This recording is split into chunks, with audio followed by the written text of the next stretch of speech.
Good morning વિદ્યાર્થીઓ. આજનો સુવિચાર જોઈએ. મહેનત કરવાથી સફળતા પ્રાપ્ત થાય છે, પણ મહેનત કેવી હોવી જોઈએ? આપણી સાચી દિશાની હોવી જોઈએ. ધોરણ 6 ચેપ્ટર નંબર 7 વનસ્પતિની જાણકારી મેળવી. ગઈકાલે આપણે વિડિયો 1 જોયો હતો, આજે આપણે વિડિયો 2 જોવાનો છે. એમાં મૂળ અને પુષ્પ એને આજે મુખ્ય બે ટોપિક છે. ગઈકાલે આપણે પ્રકાંડ, પર્ણ, પછી એની મૂળ રોમ એના વિશે આપણે બધું જોયું હતું. આજે એનું થોડું પુનરાવર્તનના ભાગ સ્વરૂપે જોઈ લઈએ. પ્રવૃત્તિ નંબર 3. કોઈ પર્ણને સફેદ કાગળ કે તમારી નોંધપોથીના પાનાની નીચે મૂકો. મેં તમને આ વસ્તુ શીખવાડી હતી. તમારે કે પેજની વચ્ચે પર્ણ મૂકવાનું છે અને પછી તમારે એકલે પેજને ઢાંકી અને એના ઉપર તમારે આછે આડી પેન્સિલ ચલાવવાની છે. એટલે તમને ખ્યાલ આવશે કે એની નાની નાની શાખાઓ કેવી હોય છે. પ્રવૃત્તિ નંબર 4. આમાં આપણને એક છોડ, બે પારદર્શક કોથળી અને થોડી દોરીની જરૂર પડશે. તમારે શું કામ કોથળીની જરૂર પડશે? કારણ કે તમારે આ પ્રકારે છોડને બાંધવા માટે એનું મોઢું તમે બાંધી દો દોરી વડે, એટલે કોથળીની અને દોરાની જરૂર પડશે. હવે આકૃતિમાં દર્શાવ્યા મુજબ પોલિથીન વડે ઢાંકીને તેનું મુખ બંધ કરો. બીજી ખાલી પોલિથીન કોથળીનું મોઢું બંધ કરીને તેને પણ સૂર્યપ્રકાશમાં રાખો.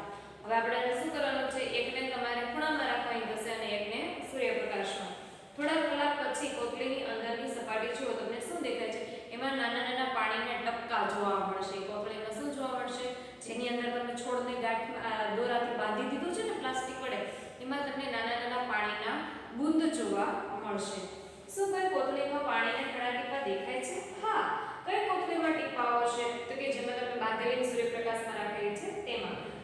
તમને શું લાગે છે કે તે ક્યાં કઈ રીતે આવ્યા હશે? તો એ શું થાય છે ખબર? સૂર્યપ્રકાશની હાજરીમાં વનસ્પતિ છે ને પોતાનો ખોરાક બનાવે અને એ વનસ્પતિના પર્ણ દ્વારા શું થાય? પાણી છૂટું પડે અને એને બાષ્પસર્જનની પ્રક્રિયા કહેવાય. શું કહેવાય? બાષ્પસર્જન. એના લીધે એ પાણી છે કોથળીમાં ઉપર ટપકા સ્વરૂપે આપણને જોવા મળે છે. ચલો આગળ જોઈએ. બાષ્પસર્જન નામે ઓળખાતી ક્રિયા દ્વારા પાણી બાષ્પ રૂપે પર્ણની બહાર આવે છે. આ પ્રક્રિયા દ્વારા વનસ્પતિ હવામાં પુષ્કળ પાણીનો ત્યાગ કરે છે. આ વિશે આપણે અગાઉના પ્રકરણમાં શીખીશું. મેં તમને વાત કરી ને કે પાણીને તમે ઉકાળો અને તમે થાળી એને ઢાંકી દો છો ત્યારે એમાં તમને પાછળ ટપકા જોવા મળે છે. એ બાષ્પસર્જનની પ્રક્રિયા છે. સેમ એઝ ઇટ ઇઝ અહીંયા નાના છોડને તમે કોથળીના દોરા વડે એનું મોં બંધ કરી દીધું છે, તો સૂર્યપ્રકાશમાં શું થાય? એ વનસ્પતિ છે, એ પાંદડાઓ છે, એ શું કરે છે? બાષ્પસર્જનની ક્રિયા કરે છે. એટલે પોતાનામાંથી એ પાણીને છૂટું પાડે છે અને જે તમને કોથળી ઉપર એ પાણીના ટપકા સ્વરૂપે જોવા મળે છે. પ્રવૃત્તિ નંબર 5. આ પ્રવૃત્તિ માટે આપણને પર્ણ, સ્પીટ, એક બીકર, ટેસ્ટ ટ્યુબ, બર્નર, પાણી, એક પ્લેટ અને આયોડિનના દ્રાવણની જરૂર પડશે. પર્ણને ટેસ્ટ ટ્યુબમાં મૂકી તેમાં પર્ણ ઢંકાઈ જાય ત્યાં સુધી સ્પિરિટ ઉમેરો. ટેસ્ટ ટ્યુબને પાણીથી, જો તમને અહીંયા આપેલું છે આ ત્રિપાઈ છે, બરાબર? અહીંયા અગ્નિ શરૂ કરી છે, આ સ્પિરિટ ઉમેરેલો છે, અંદર બીકર છે, બીકરની અંદર પાણી છે અને આ એના પાંદડાઓ છે, આ આયોડિનનું દ્રાવણ છે.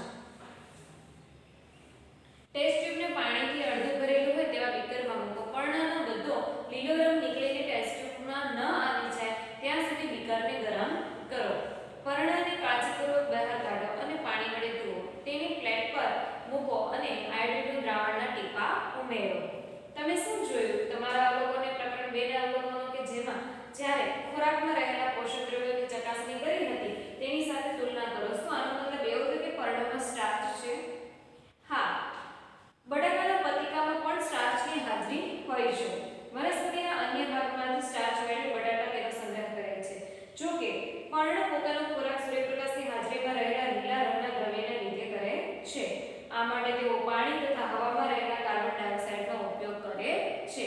આ પ્રક્રિયાને પ્રકાશ સંશ્લેષણની પ્રક્રિયા કહેવાય છે. મેં તમને હમણાં જ કીધું હતું ને કે વનસ્પતિ છે પોતાનો ખોરાક પોતે જાતે બનાવે છે. સૂર્યપ્રકાશની હાજરીમાં વનસ્પતિ પોતાનો ખોરાક બનાવે તેને પ્રકાશ સંશ્લેષણની પ્રક્રિયા કહેવાય છે. આ પદ્ધતિમાં ઓક્સિજન ઉત્સર્જિત થાય છે. પર્ણ દ્વારા તૈયાર થતો ખોરાક અંતે વનસ્પતિના વિવિધ ભાગમાં સંગ્રહ થાય છે. પર્ણએ સ્ટાર્ચનું ઉત્પાદન કર્યું છે, તેથી વનસ્પતિના અન્ય ભાગ કે ક્યાંય મેળવ્યો નથી. તે આપણે કઈ રીતે જાણીએ છીએ? આપણા જાણવા ઉપરની પ્રવૃત્તિને થોડા ફેરફાર સાથે કરીએ. ચલો હવે આપણે એક હજી પ્રવૃત્તિ કરીએ. કુંડામાં રહેલા છોડને 1-2 દિવસમાં અંધારાના રૂમમાં રાખો. હવે વનસ્પતિના પર્ણનો એક ભાગ સંપૂર્ણ કાળા કાગળથી ઢાંકી દો અને છોડને 1 દિવસ સૂર્યપ્રકાશમાં રાખો. કાળા કાગળ વડે ઢંકાયેલા પર્ણને દૂર કરી અને સ્ટાર્ચની કસોટી ફરીથી કરો. તમે શું જોયું? પર્ણના કયા ભાગમાં સ્ટાર્ચની હાજરી દેખાય છે? પર્ણો સૂર્યપ્રકાશની હાજરીમાં જ સ્ટાર્ચ બનાવે છે. એને તમે કાળા કપડાથી કે કાળા કાગળથી ઢાંકી દો તો એને સૂર્યપ્રકાશ મળતો નથી. આપણે જોયું કે પર્ણને પાણીનો પુરવઠો એક પ્રકાર પૂરું પાડે છે. ખોરાક બનાવવા માટે પર્ણ તેનો ઉપયોગ કરે છે. બાષ્પસર્જન દ્વારા પર્ણ પાણી ગુમાવે પણ છે. પ્રકાંડ અને પર્ણને પાણી કઈ રીતે મળે છે? આ એક વાત સમજવી જરૂરી છે. તો આપણે ચલો એના વિશે સમજૂતી માહિતી મેળવીએ. મૂળ તમારા મત મુજબ કોણ પોતાના છોડને યોગ્ય રીતે પાણી આપી રહ્યું છે? પહેલી કે બીજો અને શા માટે? જો પહેલી છે ને એ ઉપરથી પાણી છાંટે, પહેલી છે ને એ મૂળને અંદર છાંટે છે અને ઓલો બીજો છે ને એ બહાર ઓલો વેલો નીકળ્યો છે ને એમાં છાંટે છે. તો મૂળને પાણી પહોંચતું કરવું જોઈએ. એટલે પહેલી છે એ આપણા મતે કેવી કહેવાય કે સાચું પાણી આપે છે. આ માટે હવે પ્રવૃત્તિ છે. આ માટે તમને બે કુંડા, થોડી માટી, ખુરપી, બ્લેડ અથવા કાતર અને પાણીની જરૂર પડશે. જો તમારે કોઈ વિદ્યાર્થીઓએ જાતે પ્રયોગ કરવાના નથી, તમારા ઘરમાં મોટા વડીલ, મમ્મી પપ્પા, મોટા ભાઈ બહેન અથવા તમારા શિક્ષકની સલાહ વગર તમારે કોઈ પણ જાતના પ્રયોગો જાતે કરવા નહીં. એક જ પ્રકારના બે સમાન નીંદણને ખુલ્લા મેદાનમાંથી પસંદ કરી તેને ખોદીને બહાર કાઢો. એ ધ્યાન રાખો કે તેના મૂળ તૂટી ન જાય. કુંડા એ માટીમાંથી બેમાંથી એક નીંદણમાં જો અહીંયા તમે જોઈ લો છે બે કુંડા લીધા છે, એમાં નીંદણ રોપ્યું છે. બીજા નીંદણના મૂળ કાપી નાખો ને તેના કુંડા બીની માટીમાં વાવો. તેને નિયમિત પાણી આપો. અઠવાડિયા બાદ તેનું અવલોકન કરો. શું બંને છોડ તંદુરસ્ત છે? જોવાનું કે આપણે બંને છોડ છે એ વ્યવસ્થિત આપણે ઉગાડ્યા હતા એ પ્રમાણે છે. મૂળ સાથેનું નીંદણ અને મૂળ વગરનું નીંદણ એમાં કેટલો ફેર હોય? આ જો મૂળ વગરનું નીંદણ છે, આ મૂળ વાળું નીંદણ છે. તો આમાં છે મૂળ વાળું એ સૌથી વધારે મોટું થયું હશે, વિકાસ થયો હશે, જ્યારે મૂળ વગરનું છે તેમાં વિકાસ ન થાય. બંને છોડને નિયમિત પાણી આપવામાં આવ્યું પણ એક મૂળ વગરનો છોડ છે, ખરું ને?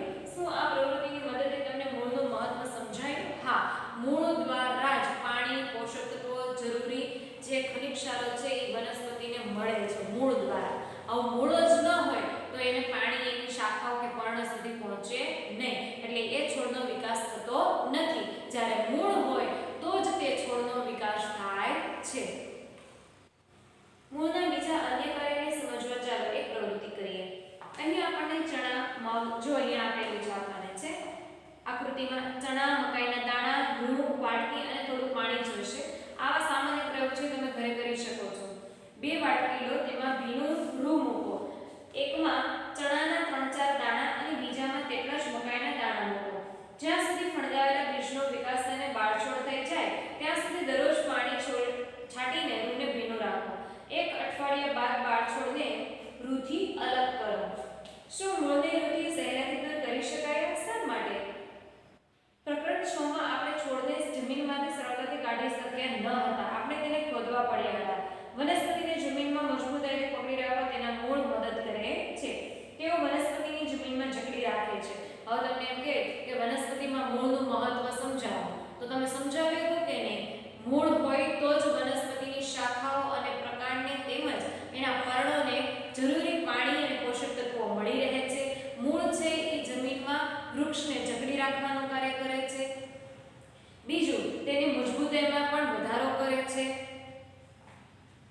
તમે જોયું હશે કે પ્રકાંડ અને પર્ણો વિવિધ પ્રકારના હોય છે. શું મૂળ પણ વિવિધતા દર્શાવે છે? હા, મૂળ પણ કેવા હોય? અલગ અલગ હોય છે.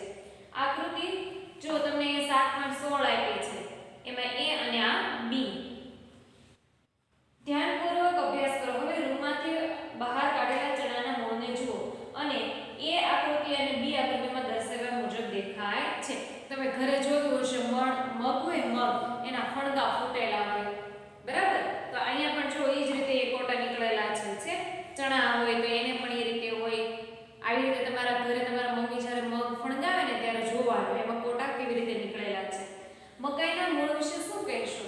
આપેલી ખાલી જગ્યામાં ચણા અથવા મકાઈનું નામ તેના છોડ સાથેના મૂળને જોઈને લખો. તમારી જાતે તમારે અહીંયા લખવાનું છે કે આ A છે એ શેનું મૂળ છે અને B છે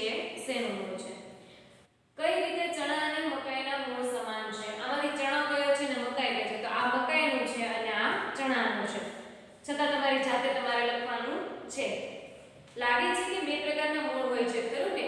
શું બીજા પ્રકારના મૂળ પણ હોય છે? ચાલો શોધી કાઢીએ. પ્રવૃત્તિ નંબર 9 કરીએ. જ્યાં ઘણું બધું નીંદણ ઉગતું હોય તેવા ખુલ્લા મેદાનમાં જાઓ. થોડાક નીંદણ ખોદીને કાઢો. પાણીથી તેના મૂળ ધોઈને તેનું અવલોકન કરો. શું તમે ખોદીને કાઢેલા નીંદણના મૂળ આકૃતિ 7.17 માં જે સોટી મૂળ અને તંતુ મૂળ છે એના જેવા દેખાય છે? સોટી મૂળ અને તંતુ મૂળ તમારી ચોપડીમાં પણ આ આપેલું છે.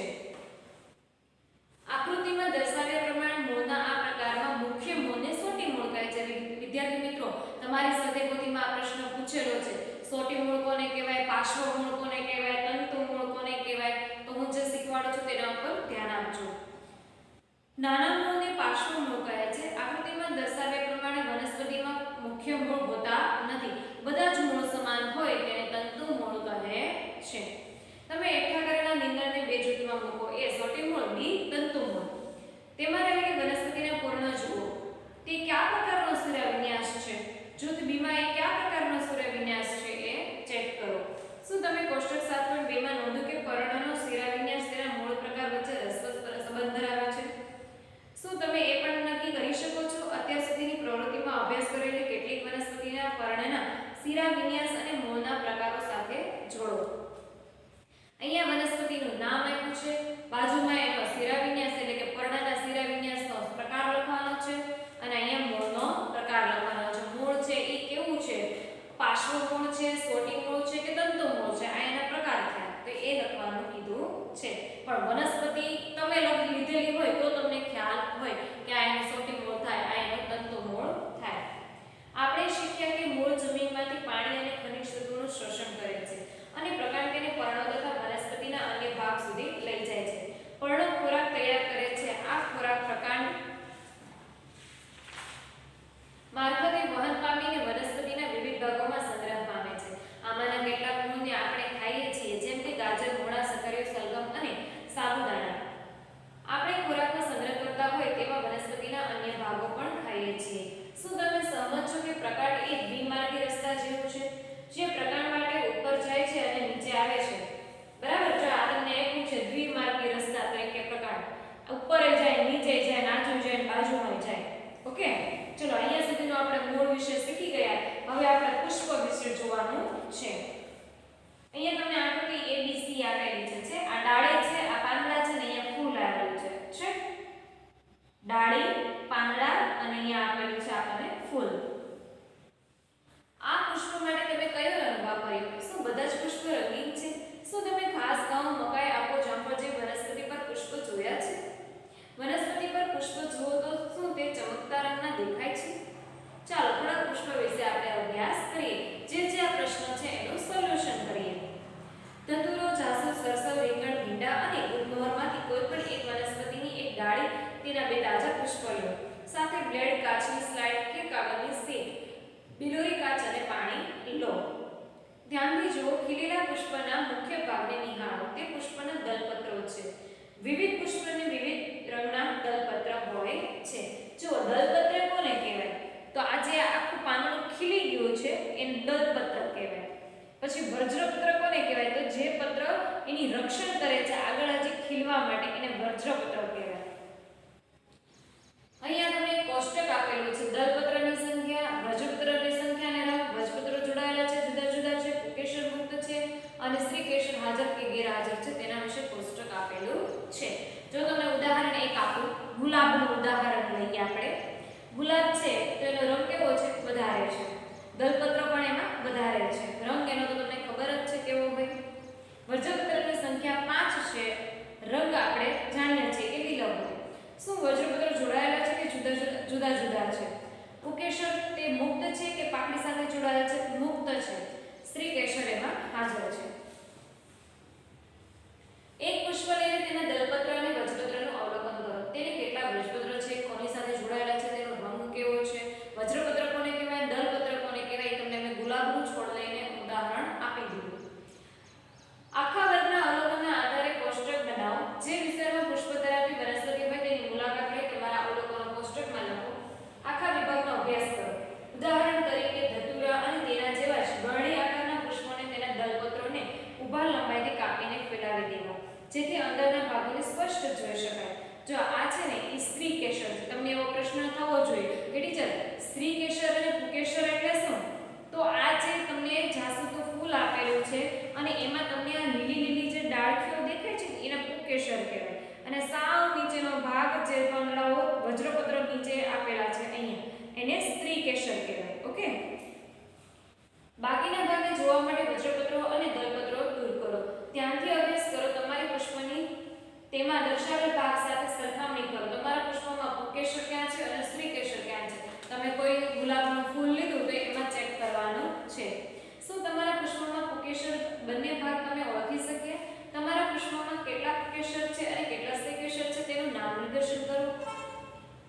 પુષ્પના સૌથી અંદરના ભાગને સ્ત્રી કેસર કહે છે. જો તમે તેને સંપૂર્ણ ન જોઈ શકતા હોય તો વધારા પુકેસરને દૂર કરો. પુકેસરને દૂર કરશો એટલે તમને સ્ત્રી કેસર જોવા મળશે. પ્રવૃત્તિ નંબર 11 આપણા ચેપ્ટરની સૌથી છેલ્લી પ્રવૃત્તિ છે. ચેક કરીએ. હવે પુષ્પના બીજાશયની રચના. તે સ્ત્રી કેસરનો એકદમ નીચેનો ફૂલેલો ભાગ છે. બીજાશય છે તમારી ખાલી જગ્યા વિકલ્પ અને ખરા ખોટામાં પણ પૂછાઈ શકે છે. બીજાશયની રચના કેવી છે? તો સ્ત્રી કેસરનો એકદમ નીચેનો ભાગ જેને બીજાશય કહે છે. અહીંયા તમને આકૃતિ A અને B આપેલી છે. આકૃતિ A અને B. હવે તમને જો અહીંયા શું આ ભાગને અંદરથી કેવો દેખાય છે તે જોવા માટે આપણે તેને કાપીશું. તે ધ્યાનથી જુઓ. A અને B ને બંનેને તમારે ધ્યાનથી જોવાના છે. બે જુદા જુદા પુષ્પના બીજાશયને આકૃતિમાં દર્શાવ્યા પ્રમાણે તેને કાપો. અહીંયા જો આપણે આકૃતિમાં દર્શાવ્યા પ્રમાણે કાપ્યા. આ એના અંડકો છે. શું છે? એના અંડકો. ઉપર આ રીતનું હશે અને નીચેથી તમે ખોલશો એટલે તમને આ રીતનું દેખાશે. તે સુકાઈ ન જાય તે માટે બીજાશયના કાપેલા ભાગ ઉપર પાણીનું ટીપું મૂકો. લેન્સનો ઉપયોગ કરીને બીજાશયના અંદરના ભાગની રચના જુઓ. શું તમને બીજાશયના મણકા જેવી રચના દેખાય છે? હા, તેને અંડક કહે છે. અંડક કહે છે ત્યાં અંડરલાઈન કરજો. બીજાશયના અંદરના ભાગની રચના તમારી નોંધપોથીમાં દોરો અને નામ નિર્દેશ કરો. તમારી મુલાકાત સમયે માળે અથવા કોઈ વ્યક્તિને પૂછીને વધુમાં વધુ પુષ્પનું નામ જાણો. યાદ કરો કે જરૂરી હોય તેના કરતાં વધુ પુષ્પને ન ચૂંટવા જોઈએ, એટલે કે તોડી લેવા ન જોઈએ. શું બધા પુષ્પોમાં વજ્રપત્ર, દલપત્ર, પુકેસર, ત્રિકેસર હોય છે? એ ચેક કરો. શું એવા પુષ્પ હોય છે જેને આ સિવાયના ભાગ હોય છે? શું તમે એવા પુષ્પો જોયા છે જેને વજ્રપત્રો અને દલપત્રો સમાન દેખાતા હોય? હા. શું તમે એવા પુષ્પો જોયા છે કે જેના વજ્રપત્રોની સંખ્યા દલપત્રોની સંખ્યા કરતાં અલગ હોય? તો આવું તમારે તમારા કોઈ બગીચામાં જવાનું, માળીની પરવાનગી માંગવાની, પછી એને ફૂલ ચૂંટવાનું અને એમાં જોવાનું કે સ્ત્રી કેસર ક્યાં છે, પુકેસર ક્યાં છે, વજ્રપત્ર કોને કહેવાય, દલપત્ર કોને કહેવાય. શું તમે હવે સહમત થાઓ છો કે પુષ્પની રચના દરેક વખતે સમાન હોતી નથી? બધા પુષ્પોનો રંગ પણ અલગ અલગ છે અને તેનું રૂપ પણ અલગ અલગ છે. વિવિધ પુષ્પોમાં વજ્રપત્રો, દલપત્રો, પુકેસર અને સ્ત્રી કેસરની સંખ્યા જુદી જુદી હોય છે. ક્યારેક આમાંથી કેટલાક ભાગ ગેરહાજર પણ હોઈ શકે છે. આપણે પર્ણ, પ્રકાંડ અને મૂળના કેટલાક લક્ષણો વિશે શીખ્યા. આપણે વિવિધ પુષ્પોની રચના વિશે શીખ્યા. પુષ્પોના કાર્યો વિશે આપણે આગળના ધોરણમાં શીખીશું. ફળ વિશે પણ આપણે આગળના ધોરણમાં શીખીશું. વિદ્યાર્થી મિત્રો, તમારે મને કમેન્ટ બોક્સમાં એક જવાબ આપવાનો છે કે સ્ત્રી કેસર એટલે શું. હવે આ ચેપ્ટર તમારે હોમવર્કમાં 2 વખત વાંચવાનું છે. જેટલી વ્યાખ્યા આવે છે વ્યાખ્યા પાકી કરવાની